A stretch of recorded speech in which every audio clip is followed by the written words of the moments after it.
Mission broad gauge અંતર્ગત આજ રોજ ધારી શહેરની અંદર આવેલા મહારાજા સયાજીરાવ ગાયકવાડના સ્ટેચ્યુ ખાતે,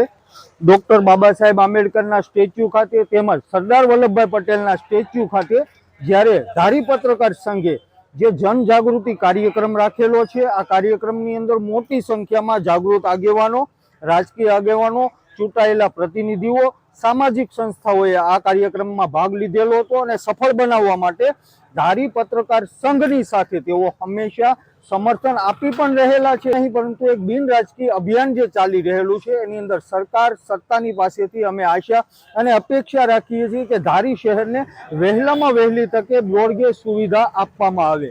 જય ભીમ, જય ભીમ, જય ભીમ।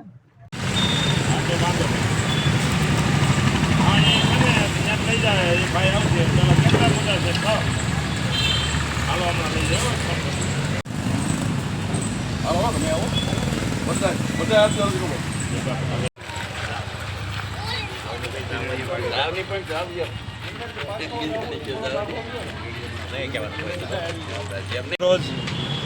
પત્રકાર મિત્રો દ્વારા જે સાફ સફાઈ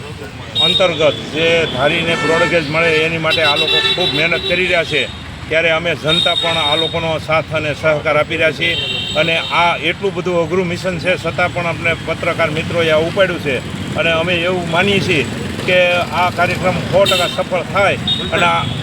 ઠેક ઠેકાણે અત્યારે આવા કાર્યક્રમ યોજાશે।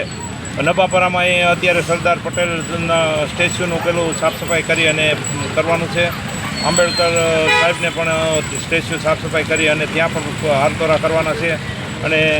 અહીંયા પણ આ હારતોરા કરેલ છે। શું ફાયદો થાય બ્રોડગેજ શરૂ થવાથી? કેવો ફાયદો રહે? બ્રોડગેજ જો શરૂ થાય તો ધારીને પૂરતો ફાયદો એ મળશે કે અત્યારે આપણે જે પ્રાઇવેટ બસોમાં જવું પડે છે અને જે આપણે મોંઘા ખર્ચે અને ટાઈમસર આપણે જે મળતી નથી સગવડ એ બ્રોડગેજથી મળશે અને ધારીનો વિકાસ થાય, વિસાવદરનો વિકાસ થાય, સલાલાનો વિકાસ થાય, પૂરા અમરેલી જિલ્લાનો વિકાસ થાય અને જૂનાગઢ જિલ્લાનો પણ વિકાસ થાય। તો આમાં ઘટતું પત્રકાર મિત્રો તો કરી જ રહ્યા છે, પણ અમારા કોઈ આગેવાનો બધાએ રસ લે અને જો આમાં આગળ વધે તો અમને વધારેમાં વધારે સફળતા મળે એવું અમને લાગી રહ્યું છે। આજરોજ મહારાજા સયાજીરાવ ગાયકવાડના સ્ટેચ્યુની સાફ સફાઈ અને એમને હારતોરા કરવાનો સમગ્ર મિશન બ્રોડગેજના અનુસંધાને ધારી પત્રકાર સંઘના સર્વે મિત્રો, સર્વે પત્રકાર અને ટીવી મીડિયાના જે મિત્રોએ જે સફળ અભિયાન કરી રહ્યા છે એ અભિયાનને સફળ બનાવવા માટે અમે સૌ નાગરિકો પણ અમે પત્રકાર સંઘની સાથે જોડાયેલા છીએ અને અમે સૌને વિનંતી કરીએ છીએ કે સૌ વધુ આ કાર્યક્રમમાં જોડાય અને મિશન બ્રોડગેજને સફળ બનાવવા માટે ધારી પત્રકાર સંઘને સૌ સપોર્ટ કરે, એમને સાથ સહકાર આપે એવી આપ સૌને વિનંતી સાથે આજનો આ કાર્યક્રમ અહીંયા જે રાખ્યો છે ખૂબ સફળ કાર્યક્રમ રાખ્યો છે। એ પત્રકાર સંઘને આભારી છે। બ્રોડગેજની લાઇન જે છે એ અમરેલીથી શરૂ કરી અને વિસાવદર સુધીની જે માંગણી જે છે એ ધારી પત્રકાર સંઘના સૌ મિત્રો જે સફળ રીતે એની જે સફળતા માટે કાર્ય કરી રહ્યા છે એ માટે એમને સૌને ધન્યવાદ આપણે આપીએ।